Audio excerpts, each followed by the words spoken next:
नमस्ते, प्रणाम। मैं बिंदु देवी आप सभी लोग के सामने एक भजन गीत सुनाने जा रही हूँ। बहुत अच्छा है, आप लोग सुनिएगा और कमेंट बॉक्स में बताइएगा हमारा गीत कैसा है। जग में माई बिन केहू ना सहाई ना होई, जग में माई बिन केहू ना सहाई ना होई, हो सहाय ना होई केहू के तन दुलारी, लेकिन माई ना होई केहू के तन दुलारी त माई ना होई।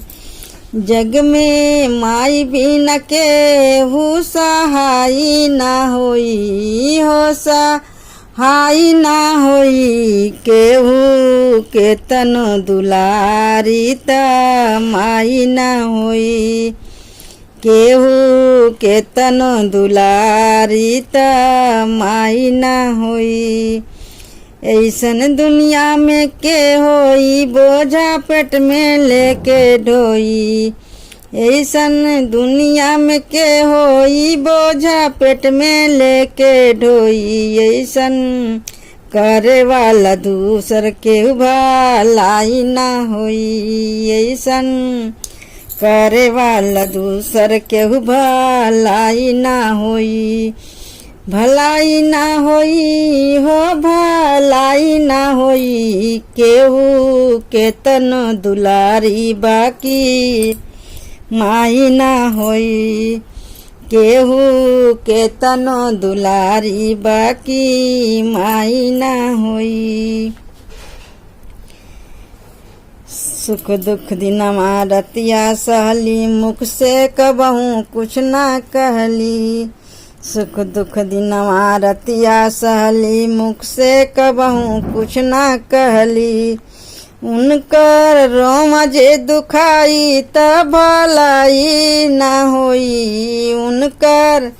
रोम जे दुखाई त भलाई ना होई केहू के तन दुलारी, बाकी माई ना होई केहू के तन दुलारी, लेकिन माई ना होई। अपने सूखल पाकल खा के सबके रहली धर्म बचा के,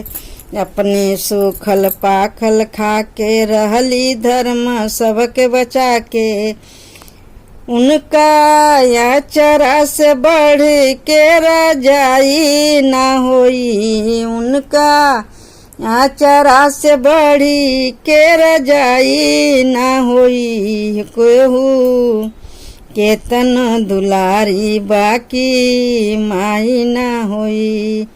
केहू के तन दुलारी, बाकी माई ना होई। रुपया पैसा लाख कमैबा, सुंदर रंग महल बनवैबा, रुपया पैसा लाख कमैबा, सुंदर रंग महल बनवैबा, इनकर सेवा से बढ़ी के कमाई ना होई, हो का माई ना होई केहू के तन दुलारी, बाकी माई ना होई केहू के तन दुलारी त माई ना होई, इनकर सेवा से बढ़ी के कमाई ना होई, हो का माई ना होई केहू के तन दुलारी, बाकी माई ना होई